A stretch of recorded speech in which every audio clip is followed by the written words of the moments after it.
نے جو طبقات الحنابلہ میں ان کا ذکر کیا، حافظ ابن رجب نے طبقات الحنابلہ میں ذکر کیا، یا دیگر کتب میں البدایہ والنہایہ میں ابن کثیر نے، علامہ ذہبی نے، ابن الجوزی نے ان کے اوپر پوری کتاب لکھی، تو وہ سب جن بدعتیوں کے خلاف تھے وہ عقیدے کی بدعت تھی، ان کو بدعتی کہا گیا ہے۔ اور پھر عقیدے کی بدعت میں شرک بھی ہو سکتا ہے، کفر بھی ہو سکتا ہے، گمراہی بھی ہو سکتی ہے، تو ہر ایک کا درجہ الگ الگ ہے، لیکن بدعت ہوتی وہ بری ہے جو بدعہ سیئہ ہوتی ہے۔ صرف لفظ بدعہ سے یہ شروع کر دینا کہ جو نیا کام ہے خواہ وہ نیکی کا کام ہی وہ برا ہوتا ہے، یہ بات درست نہیں ہے، اور یہ زیادتی ہے آقا دو جہاں صلی اللہ علیہ وسلم کی امت کے ساتھ اور خدا کی اس مخلوق کے ساتھ جو خدا کے حضور سجدہ ریز ہوتی ہے، جو اس سے ڈرنے والے ہیں، جو اس کا ذکر کرنے والے ہیں، اس کے نام لیوا ہیں اور اس کے نام پر اپنا تن من دھن لٹانے والے ہیں، ان کو بدعتی کہنا یہ بہت بڑی زیادتی ہے۔ اور یہ خوارج کا کمال ہے کہ وہ اصل میں خود بدعتی ہیں اور اپنے مخالفین کو بدعت کا نام دیتے ہیں۔ اس پر میں آگے چل کر بیان کروں گا کہ یہ سٹائل چینج کیسے ہوا، یعنی سب تو ان کو بدعتی کہیں اور انہوں نے وہ دوسری طرح کر دیا کہ اپنے مخالفوں کو، اصل میں یہ بھی کوئی نیا نہیں، یہ بھی پرانی بات ہے۔ تو انشاءاللہ آج میں کوشش کرتا ہوں، پچھلے پروگرام میں چند باتیں رہ گئی تھیں، آج میں ان کو بیان کر کے اس کے بعد میں چند احادیث اگر وقت اجازت دیتا ہے تو میں بدعت کی مذمت میں پڑھوں گا۔ امام مسلم کے مقدمہ میں سے میں یہ پڑھ رہا ہوں۔ امام مسلم نے اپنے مقدمہ میں امام ابن سیرین، محمد بن سیرین گریٹ تابعین ہے، دنیا جانتی ہے محمد بن سیرین کو۔ دنیا سے میری مراد یہ ہے کہ جو اہل علم دنیا ہے، مثلا عام بندہ تو نہیں محمد بن سیرین کو جانتا، جو اہل علم ہے وہ دنیا جانتی ہے۔ ان کے بارے میں امام مسلم لکھتے ہیں، میں نے 2-3 پروگرام پہلے امام مسلم کے مقدمہ سے کوئی چیز پڑھی تھی جہاں میں نے امام بخاری اور امام مسلم کا اختلاف ذکر کیا تھا کہ انہوں نے امام بخاری کے اس اصول کے لیے مخترع اس مستحدث کا لفظ استعمال کیا تھا کہ یہ نیا ہے، تھا نیا، لیکن ان کو امام بخاری کو گمراہ نہیں کہا تھا انہوں نے، نعوذ باللہ، ان کی محبت تھی، ادب کرتے تھے ان کا۔ اس وقت میں نے مقدمہ امام صحیح مسلم سے کچھ پڑھا تھا، آج اسی سے 2-3 باتیں میں اور آپ کو سناتا ہوں۔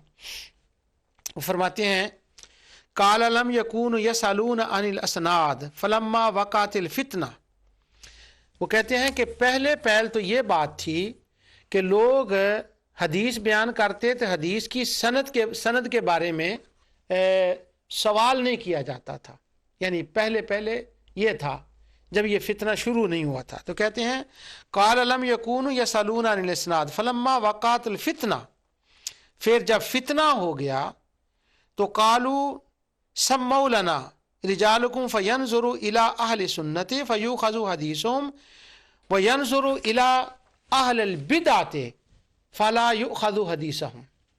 صحیح مسلم اور امام ترمذی نے بھی اس کو جامع میں ذکر کیا، امام احمد نے اس کو بھی علل میں ذکر کیا، امام ابن حاتم نے جرح و تعدیل میں ذکر کیا، یحییٰ بن معین نے اپنی تاریخ میں ان کا ذکر کیا، خطیب بغدادی نے الکفایہ میں۔ لیکن یہ چونکہ مشہور عبارت ہے تو جب ہم وہ نکالتے ہیں نا تو وہ دیکھتے ہیں تو اس کے محشی وہ سارے حوالہ جات اس کے ذکر کر دیتے ہیں، یا نیٹ سے نکالیں تو۔ اصل میں امام مسلم سے پڑھ رہا ہوں کہ پہلے سند کے بارے میں سوال نہیں ہوتا تھا، جب بدعت کا فتنہ آیا تو پھر ہم وہ سوال کرنے لگے کہ یہ بدعتی سے ہم نے حدیث نہیں لینی، سند کے بارے میں سوال کرنے لگے۔ آگے امام مسلم اسی میں اپنے مقدمے میں اس کی اب وضاحت کر رہے ہیں کہ محمد بن سیرین نے کہا بدعتیوں سے حدیث نہیں سننی، بس بات ختم، نہیں سننی۔ بھی وہ تو رسول اللہ صلی اللہ علیہ وسلم کا فرمان ہے، جی فرمان ہے، پر نہیں سننی۔ کیوں؟ بس نہیں سننی، قرآن بھی نہیں سننا، اہل علم ان سے قرآن بھی نہیں سنتے تھے بدعتیوں سے۔ اس کا میں آگے انشاءاللہ بیان کرتا ہوں آپ کو۔ وہ انہوں نے کہا نہیں حدیث۔ اب آگے امام مسلم نے وضاحت کر دی، وہ کہتے ہیں کہ حضرت عاصم بہت بڑے محبت ہیں، وہ کالا کننا ناتی ابو عبد الرحمن و نحن غلما ایکن فکان یقول لنا لا تجالس القصاص غیر ابی الاحوص و ایاکم و شقیقن کالا وکان شقیق۔ وہ کہتے ہیں ہم جوانی کے دور میں امام ابو عبد الرحمن سلمی کے پاس جاتے تھے تو انہوں نے ہمیں نصیحت کی کہ جو ابو الاحوص کے علاوہ کسی کی باتیں نہ سننا. یہ ابو الاحوص بہت عظیم محدث تھے، تو انہوں نے کہا جب حدیث لینی ہو تو ان سے باتیں سنا کرو. پھر انہوں نے کہا میں تم کو منع کرتا ہوں وَإِيَّاكُمْ وَشَكِيكًا، اور خاص کر کے جو شکیک ہے نا وہ اہل بدعت میں سے ہے، تو اس کی بات نہ سننا. اس کا جو شکیک ہے ابو وائل اس کا نام ہے، تو وہ کہتے ہیں ابو وائل شکیک جو ہے اس کی بات نہ سننا، اس سے حدیث نہ لینا. پیچھے امام مسلم نے یہ کہا ہے کہ اہل سنت کی حدیث لیتے اور بدعتیوں سے رک جاتے، ان کی حدیث نہ لیتے. اب وہ بیان کر رہے ہیں بدعتی ہوتے کون ہیں، یہ امام مسلم کی بات ہے. وہ کہہ رہے ہیں کہ حدیث کون بدعتی ہوتے ہیں، وہ کہتے ہیں شکیک سے نہ سننا. ھذا یرا رأی الخوارج، یہ خارجی لوگ ہیں جو بدعتی ہیں، اور شکیک خارجی تھا، اس لیے اس بدعتی بندے سے حدیث نہیں لینی چاہیے. اور یہ بات ہو رہی ہے تابعین کے زمانے کی، صحابہ کے زمانے کی، تو ان سے حدیث نہیں لینی چاہیے کیونکہ وہ بدعتی ہیں، اور بدعتیوں سے حدیث لینا درست نہیں ہے. سبحان اللہ. اب یہ وہ خوارج سے کی بات امام مسلم نے ذکر کی کہ ان سے وہ بھی حدیث نہیں لینی چاہیے کیونکہ وہ بدعت ہیں. تو اب بدعتی وہ کون ہیں، کیا ہیں ان کی بدعتیں؟ ان کی بدعتیں میں پیچھے آپ کو پڑھ آیا ہوں. ان کی بدعت یہ تھی کہ حضرت علی رضی اللہ تعالی عنہ کے زمانے میں ان کی کیا بدعت زاد ہوئی. یہ میں دوبارہ پڑھ دیتا ہوں، یاد رکھ لیں. امام ابن جریر، حافظ ابن کثیر دیکھتے ہیں ان علی بینہما ہوا یکتب یوما اذا قام رجل من الخوارج. حضرت علی خطبہ دے رہے تھے، ایک بندہ اٹھا اور اس نے انٹرپٹ کیا حضرت علی کو اور کہتا ہے یہ باتیں کر رہا ہے تو فقال یا علی اشرکت فی دین اللہ، کرتا شرک ہے اور باتیں دین کی کرتا ہے، تو نے تو شرک کیا. اور شرک کیا کیا کہ تو نے لوگوں کو اللہ کا مقابل بنا دیا. لا حکم الا للہ، لا حکم الا للہ، فتنادوا من کل جانب لا حکم الا للہ، لا حکم الا للہ. ہر طرف سے اس نے جب توحید کا نام لے دیا تو ہر طرف سے نعرہ توحید بلند ہو گیا کہ نعرہ توحید، نعرہ توحید، نعرہ توحید من کل جانب، ہر طرف سے. اب کس کے مقابلے میں نعرہ توحید مارا جا رہا ہے؟ مومن کے مقابلے میں، آقا کے داماد کے مقابلے میں، اور ان کے ساتھی صحابہ اور تابعین کے مقابلے میں نعرہ توحید مارا جا رہا ہے. یعنی ہوں مسلمان اور ہوں صحابہ اور ان کو نعرہ توحید سنایا جائے اور شرک سے منع کیا جائے. یہ وہ بدعت تھی جو ظاہر ہوئی اور جس کا ذکر امام مسلم یہاں کر رہے ہیں. وہ کہتے ہیں کہ وہ شکیک کے پاس نہ جانا کیونکہ ھذا یراء الخوارج، وہ خوارج ہے. اب تو کافی بات سمجھ آ جانی چاہیے. میں اللہ کے حضور پھر دعا گو ہوں کہ یا اللہ میری بات یہ لوگوں تک پہنچا دے. اب تو کافی بات سمجھ آ جانی چاہیے کہ یہ بدعتی کون ہوتے ہیں. اور پچھلا پروگرام میں نے اس پر ختم کیا تھا، میں دوبارہ آپ کو وہ بتا دیتا ہوں. وہ کہتے ہیں کہ حافظ ابن تیمیہ نے 24 والیوم میں فتاوے میں، اور وہ جہاں ہدیہ ثواب اہداء الثواب کی بات کرتے ہیں، انہوں نے لکھا ہے کہ وہ پوری میں نے پڑھ دیا تھا، آج میں سارا نہیں پڑھوں گا. آپ کہتے ہیں بل ائمۃ المسلمون متفقون علی انتفاع المیت بذلک وھذا مما یعلم بالاستقرار من دین الاسلام وقد دل علیہ الکتاب والسنہ والاجماع فمن خالف ذلک کان من اہل البدع. پورے مسلمانوں کا اتفاق ہے عمل صالح کا ثواب فوت ہونے والے کو بخش سکتے ہیں، وہ حج ہو، عمرہ ہو، تلاوت قرآن ہو، نیکی ہو، کوئی ہو، وہ بخش سکتے ہیں ان کو. اور اجماع ہے اس پر مسلمانوں کا کہ یہ جائز ہے. فمن خالف، اور جو بندہ اس کی مخالفت کرے، کان من اہل البدع، وہ ہے پکا بدعتی. میلاد کے چاول کھا لیے، ایک لڈو کھا لیا، بدعتی ہو گیا. وہ نہیں. سنیں حافظ ابن تیمیہ تلاش کر کے بتا رہے ہیں بدعتی کس کو کہتے ہیں. دوسرا حوالہ میں نے بھی دیا تھا حافظ ابن قیم کا. وہ کہتے ہیں وَذَهَبَ بَعْضُ أَهْلِ الْبِدْعِ مِنْ أَهْلِ الْكَلَامِ أَنَّهُ لَا يَصِلُ الی المیت شیء البتہ لا دعا ولا غیرہ، وہ کہتے ہیں کہ بعض اہل جو کلام ہیں وہ بدعتی لوگ اس طرف گئے ہیں کہ فوت ہونے والے کو نہ دعا کا ثواب پہنچتا ہے نہ کسی عمل صالح کا ثواب پہنچتا ہے۔ اور امام مسلم امام ابن سیرین کی بات کر رہے ہیں کہ تابعین کے زمانے میں وہ ان سے حدیث نہیں لکھتے تھے، بدعتیوں سے۔ اور بدعتی ہیں کون، اس بار میں نے بتاؤں گا۔ امام مسلم کے بعد امام ابو حاتم بہت عظیم محدث ہیں، امام ابن حاتم الرازی کے والد امام ابو حاتم، وہ کہتے ہیں کہ یکتب حدیثہ، ایک اس کے شقیق کے بارے میں، اسی کے بارے میں جس میں امام مسلم کہتے ہیں نا کہ اس کے بارے میں نہیں، اس سے حدیث نہیں لینی چاہیے، تو امام ابو حاتم کہتے ہیں، حافظ مزی کے تہذیب الکمال میں شقیق ابو وائل شقیق کے ترجمے میں یہ بات لکھ رہے ہیں، وہ کہتے ہیں قال ابو حاتم یکتب حدیثہ کان یرا رأی الخوارج ثم ترکہ، وہ کہتے ہیں پہلے تو شقیق سے کوئی بات لکھ لیتے اس کی روایت کے، جب پتہ چلا نا محدثین کو یہ تو خارجی بدعتی ہے، تو اس کے بعد انہوں نے اہل البدعۃ فلا یؤخذ حدیثہم، اس کے بعد انہوں نے اس سے بدعتی ہونے کی وجہ سے اس حدیث کو لکھنا بند کر دیا، اسے ترک کر دی، کیوں؟ وہ بندہ بدعتی ہے۔ اللہ اکبر۔ حافظ ابن حجر اسقلانی نے تلخیص الحبیر میں کتاب الطہارہ کے اندر ایک کسی روایت پر بحث کی، وہ روایت کیا ہے وہ چھوڑیں اس وقت، یہ بحث نہیں ہے کہ روایت کیا ہے، میں صرف یہ بتانا چاہ رہا ہوں کہ راویوں کے بارے میں محدثین کا کیا خیال ہے۔ تو وہ فرماتے ہیں کہ جو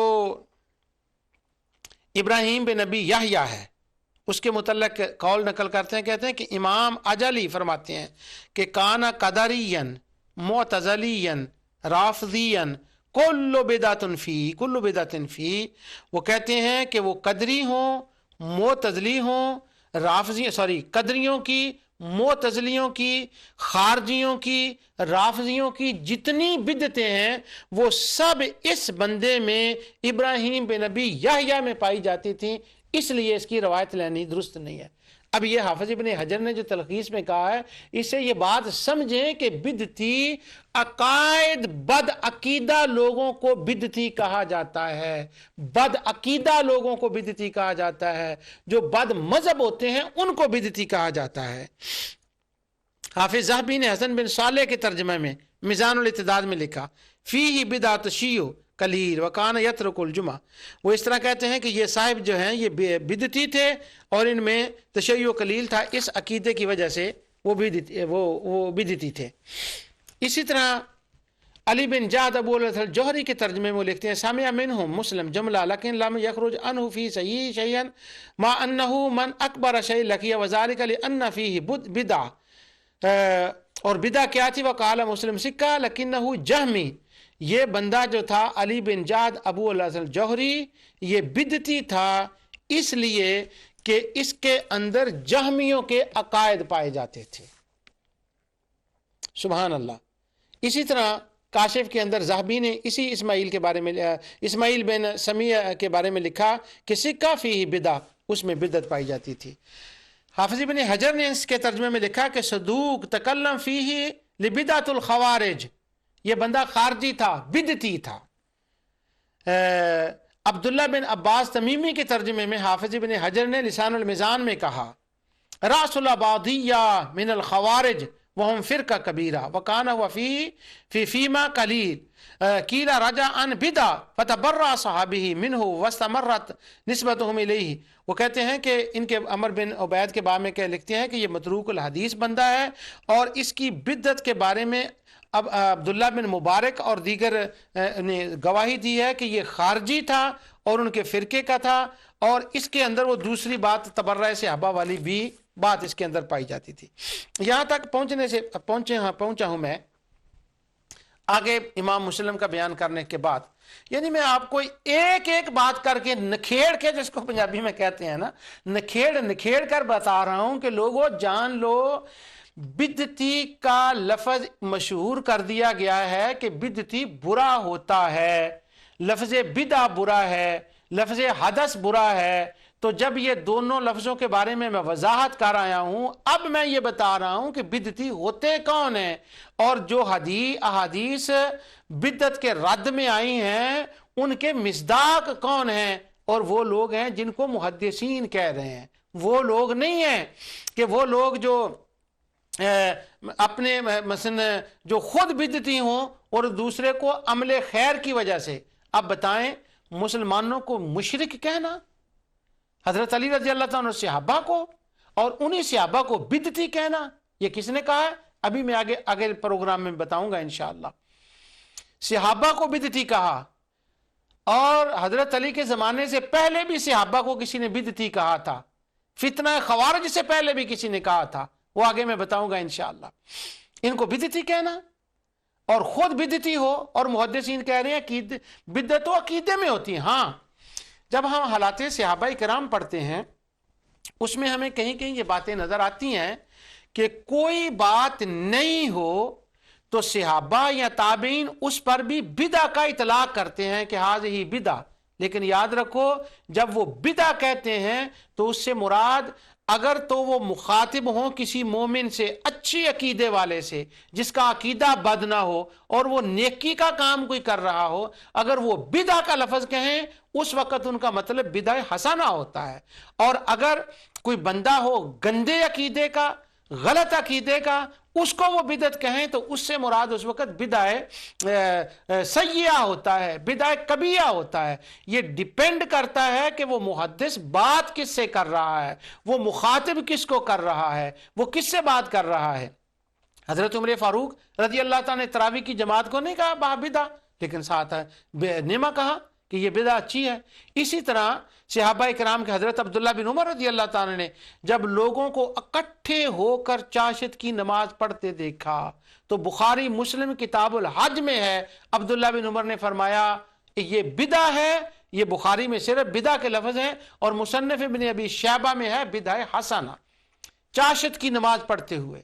کیا یہ چاشت کی نماز سنت ہے یا بدعہ؟ اس پر میں کچھ گفتگو کر آیا ہوں۔ امام بخاری نے تاریخ الکبیر میں یہ فیصلہ دیا کہ امام شافعی نے کہا کہ یہ بدعہ حسنہ ہے۔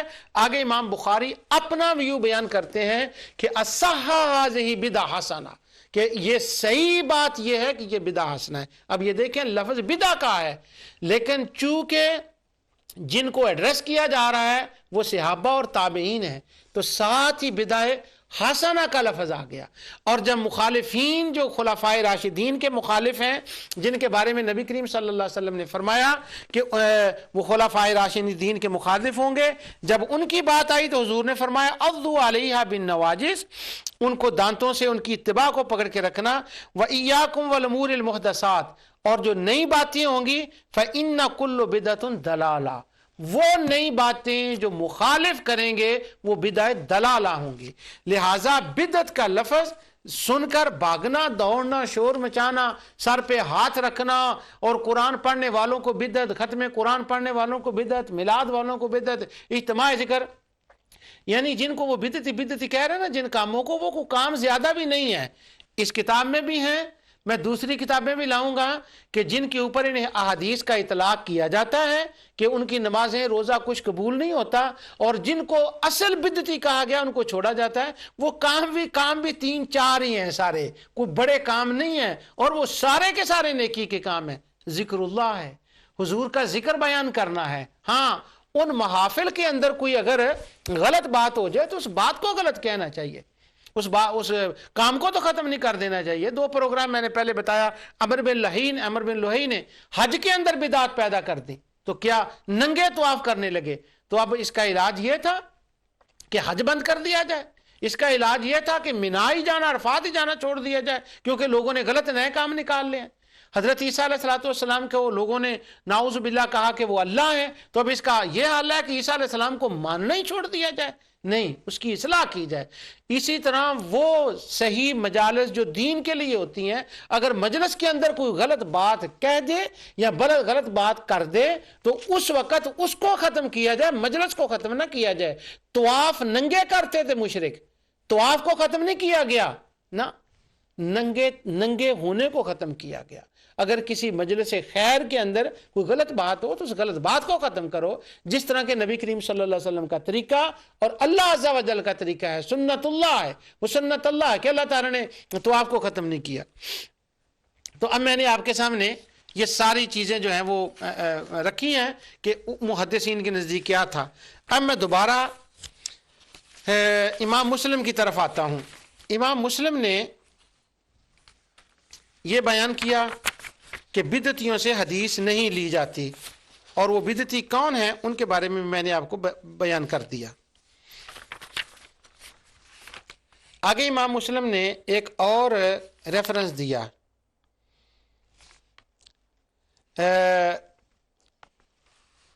سفیان